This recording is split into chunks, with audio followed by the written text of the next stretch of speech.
The first thing people noticed about Ethan Carter was how quiet he was. Not shy, not weak, just quiet in a way that made him easy to ignore.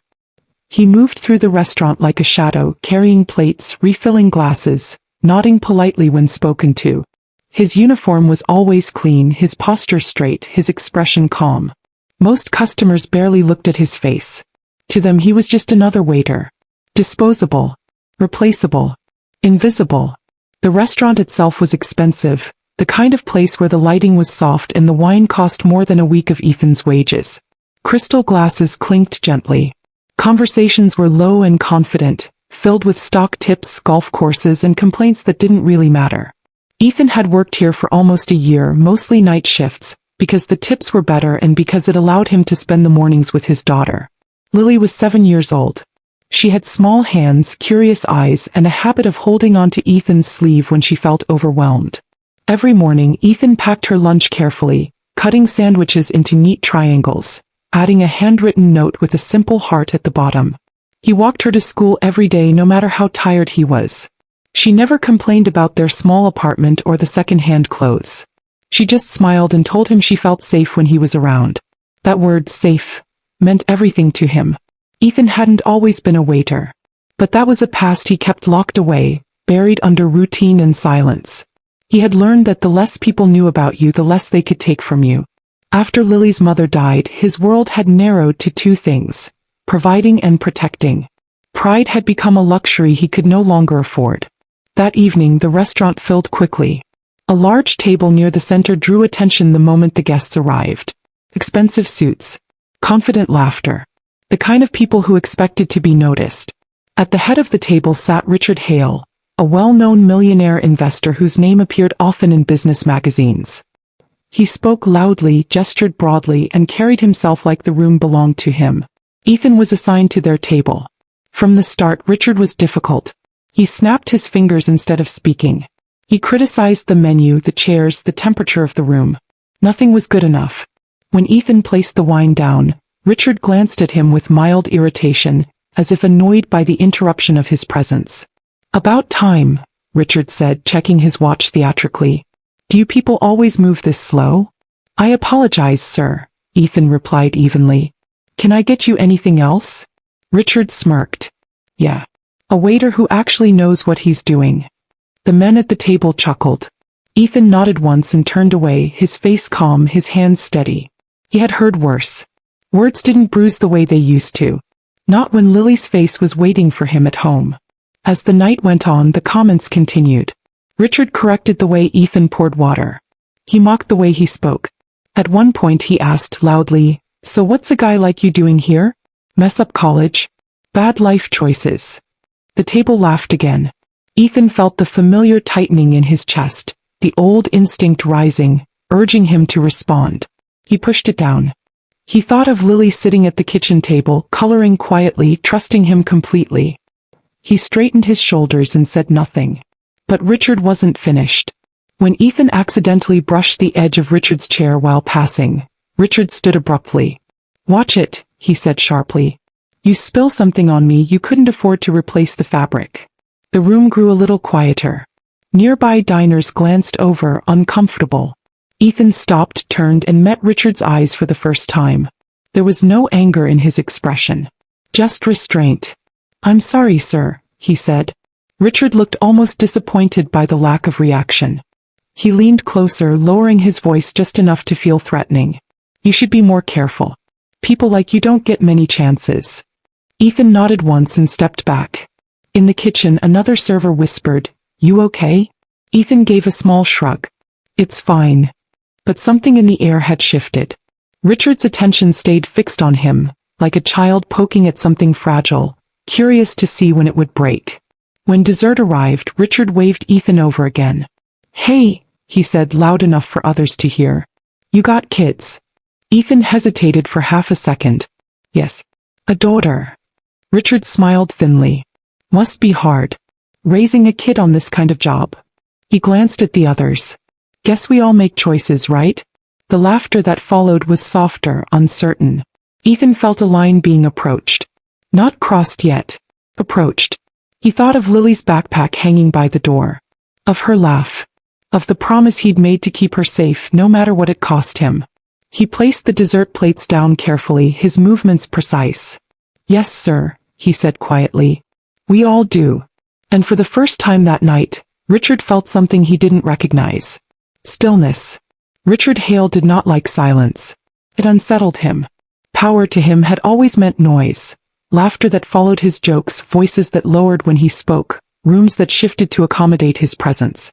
Ethan's calm, wordless responses felt like resistance, even though nothing outwardly defied him. "So," Richard continued, tapping his spoon against the dessert plate, "does she know what you do for a living?" A few heads turned. The question hovered too long in the air. Ethan stood still. He could feel eyes on his back, could sense the expectation that he would finally react. He thought of Lily again, how she proudly told her teacher that her dad worked very hard and made the best pancakes. She had never once been ashamed of him. "Yes," Ethan said simply. "She does."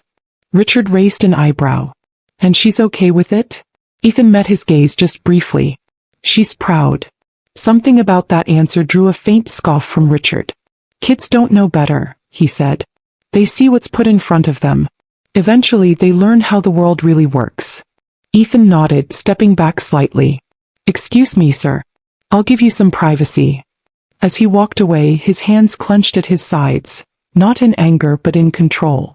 He had learned long ago that restraint was a skill, one that required constant practice. At a nearby table, a woman watched quietly. She had noticed the interaction from the beginning. The way Richard leaned forward when he spoke, the way Ethan never raised his voice. She didn't intervene, but something in her expression softened whenever Ethan passed. Not pity. Recognition. In the kitchen, the manager, Tom, pulled Ethan aside. "You don't have to take that," he whispered. "I can switch tables." Ethan shook his head. "It's fine. He'll be gone soon." Tom studied him for a moment, then nodded. "All right. But tell me if he crosses a line." Ethan didn't answer. He wasn't sure where that line actually was anymore. When he returned to the table, Richard was in mid-story, boasting about a deal he'd closed, the kind that involved numbers too large to feel real. The men listened eagerly. Ethan refilled water glasses unnoticed again, until Richard suddenly pushed his chair back, scraping loudly against the floor. "You," Richard said, pointing. "Come here." Ethan stopped. Richard stood, adjusting his jacket. "I need to use the restroom. Make sure no one takes my seat. This place is crawling with opportunists." Ethan nodded. "Of course, sir." As Richard brushed past him, his shoulder slammed deliberately into Ethan's chest. Not hard enough to draw attention. Hard enough to send a message. Ethan staggered back half a step, catching himself against the table. Glasses rattled. Conversations paused. "I said watch it," Richard muttered without turning around. Something changed then, not in Ethan's expression but in his breathing. Slow, controlled. He straightened, smoothing his uniform, and said nothing. When Richard returned, his mood had darkened. He complained about the restroom, the lighting, the service. His voice rose with each comment, frustration feeding on itself. Finally, he knocked his fork to the floor and looked directly at Ethan. "Pick that up," he said. Ethan bent down, retrieved the fork, and placed it gently on a clean napkin. "Careful," Richard added. "Wouldn't want you dropping it again." The woman from the nearby table frowned. Someone else shifted uncomfortably. This time the laughter didn't come. Richard leaned closer, his tone sharp. "You know, I could have you fired with one call. Places like this survive on people like me." Ethan looked at the table, at the polished wood, at the reflection of the lights. He thought of Lily asleep, clutching her worn stuffed rabbit. He thought of promises. "Yes, sir," he said. Richard laughed, satisfied at last. He sat back down, basking in the moment. But he didn't see what others did. They saw Ethan's hands, steady now, no tremor at all. They saw the way his shoulders relaxed, as if a decision had quietly been made. And they felt it too. A shift in the room, subtle but unmistakable. Whatever Richard thought he was doing, he had gone too far. And he didn't know it yet. The restaurant tried to return to normal, but it never quite did. Conversations resumed, glasses clinked again, yet an uneasiness lingered beneath the polished calm. People sensed something unfinished, like a storm pausing just long enough to catch its breath. Ethan felt it too, though his face gave nothing away. Richard Hale continued talking louder now, leaning back in his chair as if reclaiming territory. He ordered another bottle of wine without looking at the menu, waving Ethan over with a careless flick of his fingers. When Ethan approached, Richard didn't meet his eyes. "You're still here," Richard said. "Thought you might have run off." Ethan placed the bottle on the table. "Is there anything else you need, sir?"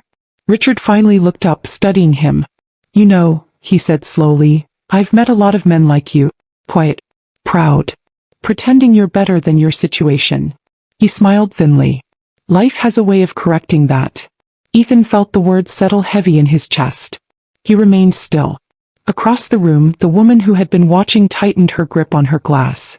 A man at another table shook his head slightly, discomfort plain on his face. The room knew the balance had shifted again, closer to something irreversible. Richard lifted his glass, swirling the wine. "So tell me," he said casually, "what happened to the mother?" The question landed wrong. Too personal. Too sharp. Ethan's eyes flicked up just once. "She passed away," he said. Richard paused, then shrugged. "Shame. Guess that explains a lot." He took a sip. Kids without mothers tend to struggle. The air went still. Ethan felt it then, not anger, not rage, but something colder. A boundary touched. A line tested. His fingers curled slowly, deliberately, then relaxed. He drew in a quiet breath. "That's not appropriate," he said, his voice low. Richard laughed. "Oh, you're setting rules now." Ethan met his gaze fully this time. His eyes were calm, unreadable. "I'm asking you to stop." For a moment Richard seemed surprised. Then his expression hardened. "Or what?" he said. The question echoed louder than intended. Nearby tables fell silent again. Richard leaned forward, his voice dropping. "You think you scare me? You're a waiter. You don't matter." Ethan didn't answer. Richard stood abruptly, knocking his chair back. "You know what I think?" he continued. "I think you like playing the victim. Makes you feel important." Ethan took a step back, giving space. Not retreating, just creating distance. "Sit down," Tom, the manager, called from across the room, tension thick in his voice. Richard ignored him. He reached into his pocket and tossed a folded bill onto the table. "Here," he said. "That's probably more than you make in a night. For your trouble." The bill slid toward the edge, stopping near Ethan's hand. Ethan looked down at it. For a long second no one moved. Then Ethan picked it up. Some people inhaled sharply, expecting humiliation, surrender. Instead, Ethan folded the bill carefully and placed it back in front of Richard. "I don't accept money like that," he said evenly. "Please sit down." Richard stared at the bill, then at Ethan. His face flushed, not with embarrassment but with fury. "You don't get to talk to me like that," he snapped. "I could ruin you." Ethan nodded once. "Maybe." The simplicity of the answer unsettled Richard more than defiance ever could. He stepped closer, invading Ethan's space, his voice dropping to a hiss. "You should remember your place." That was when Lily came into Ethan's mind, not as a memory but as a presence. Her small hand in his. Her trust. Her safety. Ethan straightened, his posture subtly shifting. Those who noticed felt it instinctively. The way he stood was different now. Grounded. Balanced. "Step back," Ethan said quietly. Richard laughed again, but there was a crack in it. "Or what? You'll cry." Richard reached out and shoved Ethan's shoulder. Not hard. Just enough. The sound it made, fabric brushing fabric, was barely audible. But the effect was immediate. Chairs scraped. Someone gasped. The woman at the other table stood halfway up. Ethan didn't stumble. He didn't raise his voice. He didn't strike. He simply caught Richard's wrist mid-motion, his grip firm, precise. Not aggressive. Controlled. Richard froze. The room froze with him. Ethan leaned in just enough for Richard to hear. "This is the line," he said calmly. "Don't cross it again." He released Richard's wrist and stepped back. No one spoke. Richard stared at his hand, then at Ethan, something like fear flickering briefly across his face before pride swallowed it whole. He straightened his jacket, forcing a laugh. "You're done here," he said loudly.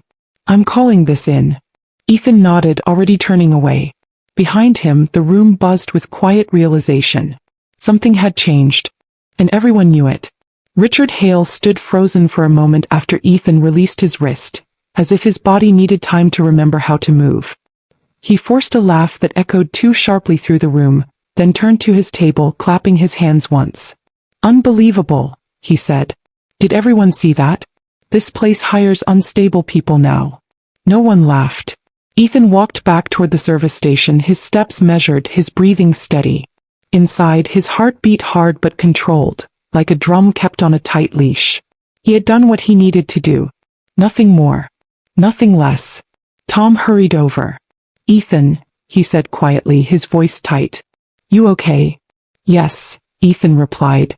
Tom glanced toward Richard, who was already pulling out his phone. "He's making a call." "I know," Ethan said. The kitchen staff whispered among themselves.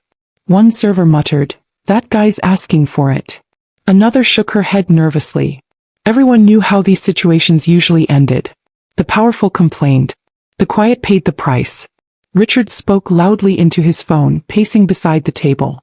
"Yeah, it's me," he said. "I'm at that place I told you about. The service is a joke.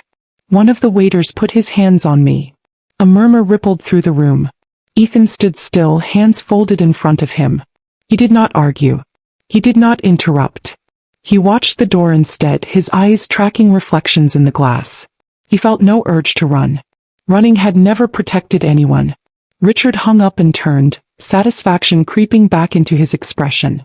"You're finished," he said, pointing at Ethan. "I don't care how this place handles it. You're done."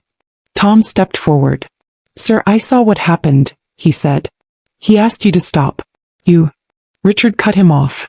"I don't answer to you." He gestured broadly. "I answer to people who own things." A few diners stood now, coats in hand, deciding they didn't want to be here when things escalated further. Others stayed, unwilling to look away. Minutes passed. Each one stretched thin. Then the front door opened again. Two uniformed security officers stepped inside, scanning the room. Richard straightened immediately, confidence snapping back into place. "That's them," he said loudly. "Over here." The officers approached, calm but alert. "Sir," one said to Richard, "you reported an incident?" "Yes," Richard replied. "That man assaulted me." He pointed at Ethan. "I want him removed." The officer turned to Ethan. "Is that true?" Ethan met his gaze. "No, sir." "What happened?" the officer asked. Before Ethan could answer, Richard scoffed. "He grabbed me. Threatened me." The woman from the nearby table spoke up suddenly. "That's not what happened." All eyes turned to her. "He asked him to stop," she continued, her voice steady. "The waiter told him to step back. Mr. Hale shoved him first." A man beside her nodded. "I saw it too." Richard's jaw tightened. "You don't know who you're talking about," he snapped. "This is harassment." The officer raised a hand. "Sir, please." Richard fell silent, fuming. The officer looked back at Ethan. "Did you grab his wrist?" "Yes," Ethan said. "When he pushed me." "Why?" "To stop him." The officer studied him for a moment. "Did you threaten him?" "No." Another officer glanced around the room. "Anyone else?" Several people nodded. One spoke. Then another. The story stayed the same. Richard felt it slipping then. The attention. The certainty. He forced a laugh. "This is ridiculous," he said. "You're all taking the side of a waiter?" The officer turned back to him.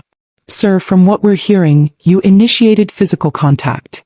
Richard's face reddened. "You can't be serious." "We're going to need everyone to calm down," the officer said. "Sir, I'm going to ask you to lower your voice." For the first time that night, Richard didn't look in control. "This is outrageous," he snapped. "Do you have any idea who I am?" The officer's expression didn't change. "Right now, sir, I need you to take a seat." A hush fell over the room. Richard hesitated. Pride warred with reality. Slowly, stiffly he sat. Ethan remained standing, hands relaxed at his sides. His gaze drifted briefly to the door again. He thought of Lily finishing her homework, waiting for him. After a few tense moments, the officer turned to Tom.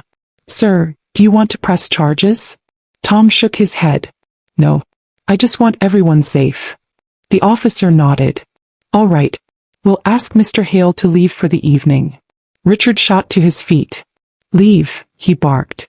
"You're kicking me out?" "For tonight," the officer said evenly. "Given the circumstances." Richard looked around the room searching for support. He found none. Faces looked away. Conversations stayed silent. He grabbed his coat, his movements sharp. "This isn't over," he said, pointing at Ethan. "You hear me?" Ethan met his eyes. "Good night, sir." Richard flinched at the calmness of it, then stormed toward the exit. The door closed behind him with a sound that felt final. The room exhaled. Tom let out a breath. "Ethan," he said quietly, "you should take a break." Ethan nodded. "Thank you." As he stepped into the quiet hallway near the back, Ethan leaned against the wall for just a moment. Not from weakness but from release. The restraint he'd held all night loosened slightly. He straightened again, already composed. Outside, Richard Hale stood alone under the streetlights, his reflection fractured in the glass. Inside, something had shifted. And it wasn't going back. The restaurant slowly returned to its rhythm, but it was a different kind of calm now. Quieter, heavier, as if everyone was aware they had witnessed something that wouldn't easily fade. Plates were cleared, checks were paid, and voices lowered again, yet the memory of what had happened lingered in the corners of the room. Ethan stood in the hallway near the back, washing his hands longer than necessary. The cool water grounded him. He watched it run over his fingers, steady and clear, until his breathing matched its pace. When he finally looked up, his reflection stared back at him.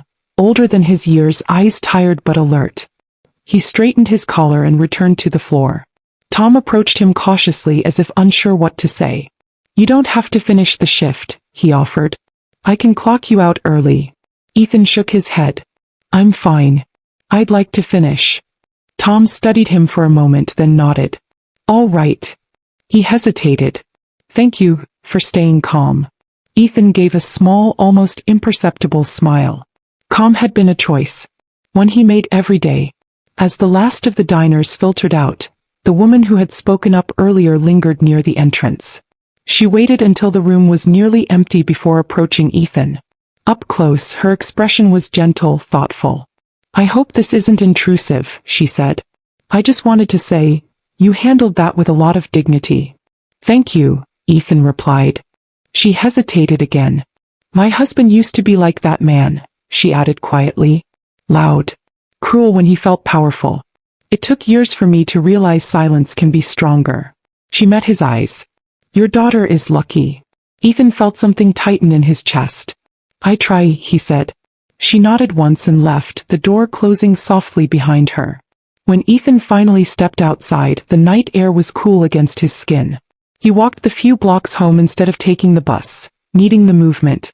Streetlights cast long shadows across the pavement. Each step loosened something inside him he rarely allowed himself to feel.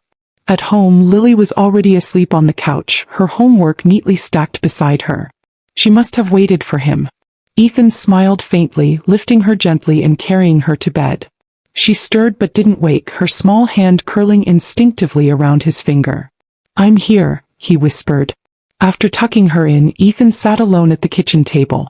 The apartment was quiet, the kind of quiet that invited memories. Ones he usually kept sealed away. He thought of a different life. A different version of himself. Years ago, before the restaurant, before the small apartment, before the grief, Ethan had lived by discipline and precision. His days had been filled with training, strategy, and silence of a different kind, the kind that came before action. He had learned how to control his body, his breath, his reactions. How to stop a threat without unnecessary force. How to disappear when needed. He hadn't wanted that life forever. He had wanted peace. A family. Simplicity. When Lily's mother died suddenly, that past had felt irrelevant, even dangerous. He walked away from it completely, choosing anonymity over recognition. Waiting tables was honest work. It put food on the table. It kept his daughter safe. That was enough. Or so he believed. The next morning, Ethan walked Lily to school as usual. She skipped beside him, talking about a book she was reading, unaware of the weight he carried. "Daddy," she said, suddenly stopping. "Why do some people shout when they're mad?" Ethan knelt in front of her, considering his answer. "Sometimes," he said carefully, "people shout because they don't know how to listen to themselves." She frowned, thinking, "You don't shout." "No," he said, I try not to. She smiled, satisfied, and hugged him tightly before running toward the school doors. Ethan watched her go, his chest aching with love and fear all at once. Later that day his phone buzzed while he was on break at work. A message from an unknown number. We need to talk. I saw what happened last night. Ethan stared at the screen. Another message followed. Some pasts don't stay buried forever. He locked the phone and slipped it back into his pocket, his expression unchanged. But inside, something stirred, an old awareness, sharp and unwelcome. Across the city, Richard Hale sat in his office, replaying the moment his wrist had been caught. The grip, the control, the look in Ethan's eyes. It hadn't been fear. It had been restraint. Richard's pride still burned, but beneath it was something else now. Curiosity. Unease. He opened his laptop and began to search. Names. Faces. Fragments. And slowly, carefully, the silence around Ethan Carter began to crack. Richard Hale did not sleep that night. The city below his penthouse glowed with familiar confidence, but none of it soothed him.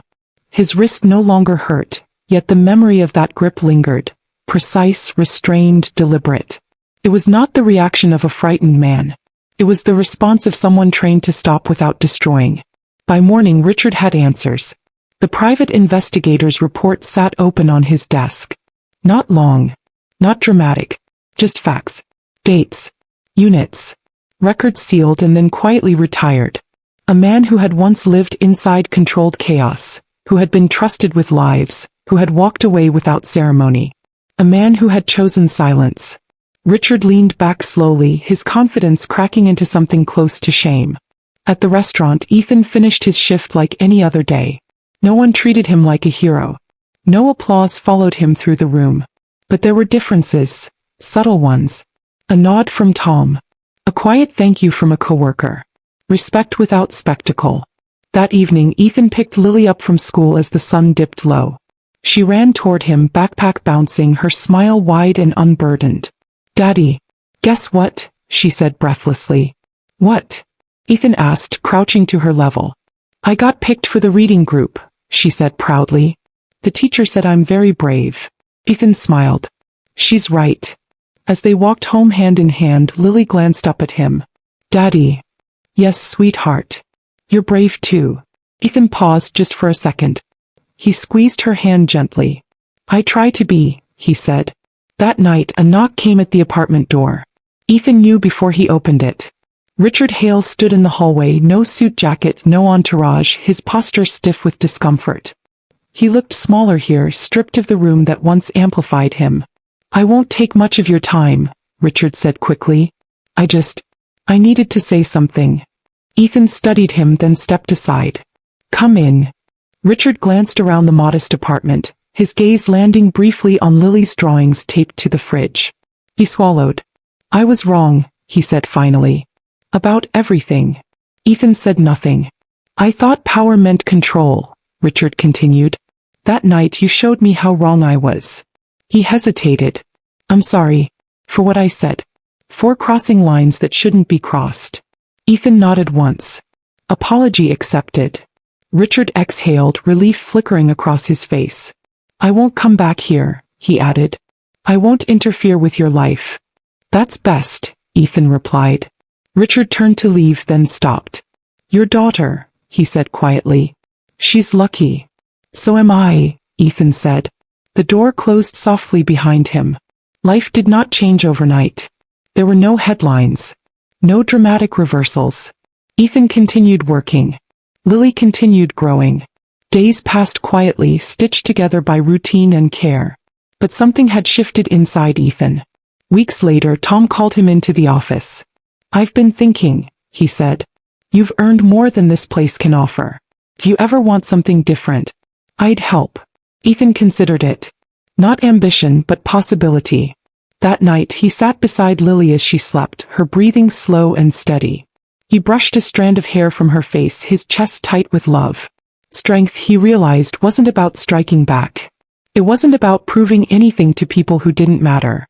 Strength was knowing when to remain silent, when to step forward, when to draw a line, and protect what lay behind it. Ethan turned off the light and closed the door gently. Tomorrow would come, and they would face it, together.